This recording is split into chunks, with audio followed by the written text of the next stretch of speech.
Aston Martin may not be racing at this year's Kyalami 9 Hour, but our featured car this week on Motor Driven has ensured the brand much success on the racetrack.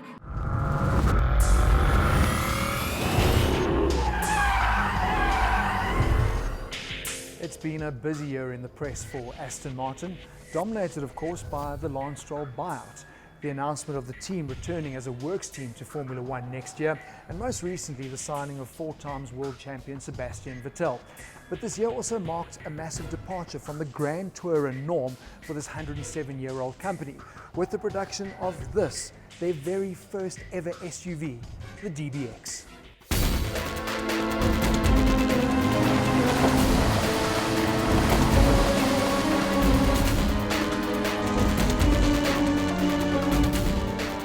But I'm not here to drive the future or talk business.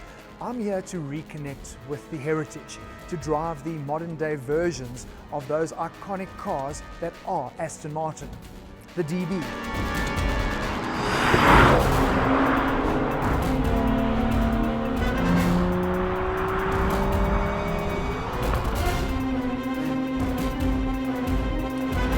The Vantage.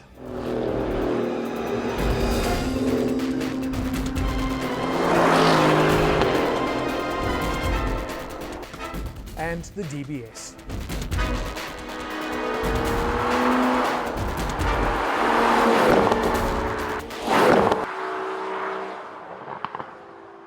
Now in the old days, the Vantage name was associated with high performance variants of existing Aston Martins, but in 1972 it was its own model.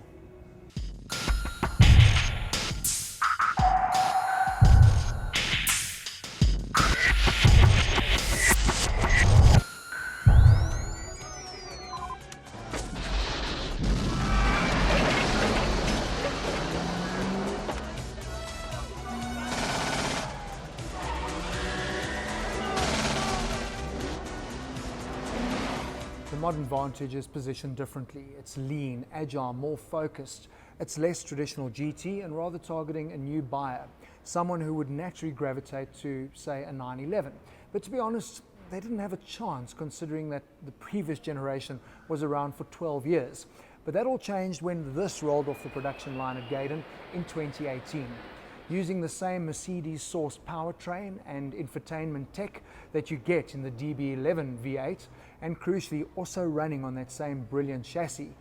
What makes the Vantage so special is that it is more compact and weighs 230 kilograms less. Now I really can't wait to drive it.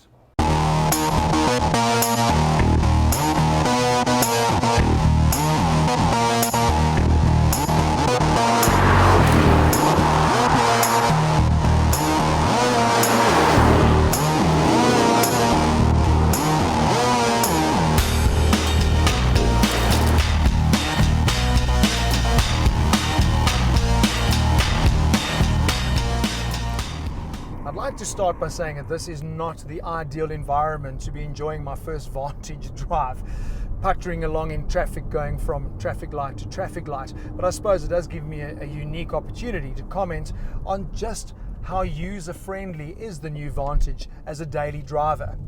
Yeah, massive improvement. Obviously they've got the different driver modes and settings on the steering, and it's pretty standard across the Aston Martin range and in most performance cars. I can change the suspension setup and the dampening to give me a more comfortable drive, and then obviously I've got my sport button which changes my throttle response, my engine notes. But what I do absolutely love, listen to that, but what I do love is that the default setting in the Vantage is sport. Then you get Sport Plus, then you get Track. And that really tells you about the performance focus of this more agile Aston Martin in the family. It really is pretty special. But let's talk about the performance figures then.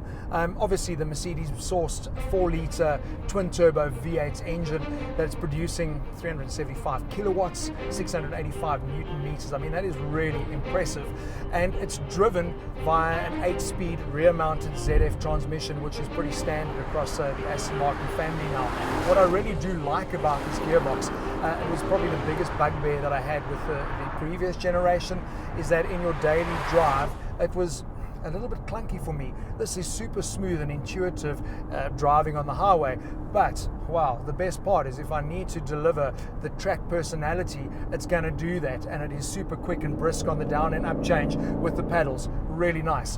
What is interesting, if you look at those performance figures and compare it to the DB11 where this V8 engine is also found, because of the weight reduction, it's going to sprint to 100 in 3.6 seconds. That's 0.4 of a second quicker than that DB11, and the top speed is like 315 kilometers an hour. Listen, we're not going to come close to that today, are we? Which is pretty sad. But just cruising around like this, you get a feeling for a car, and this Vantage is telling you about get off the highway. Let's go and find a nice twisty mountain pass so you can really explore the performance benefits that this new chassis brings. It's got torque vectoring, an electronic differential. They've pushed the engine as far back as possible, so you've got 50-50 weight distribution, those compact dimensions, and that weight loss. It just tells you this car is going to be unbelievable from a driving perspective. And having driven the bigger V12 versions and being blown away by just how good the chassis setup is, I can just imagine how dynamic this vehicle is going to be. So it's not hard for me to understand why this Vantage delivers such a powerful package in the GT3 racing scene.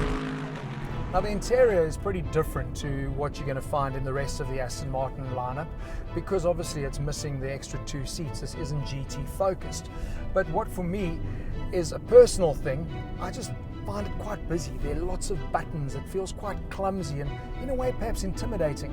I far preferred the cleaner layout that I found in the DBS and the DB11.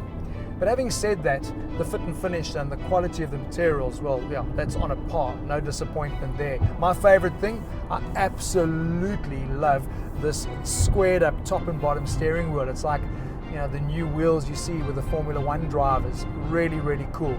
The Vantage is also all about shedding weight, so you don't have a glove box. And the dash is also pretty traditional. No fancy flip up tech that you find on the other models.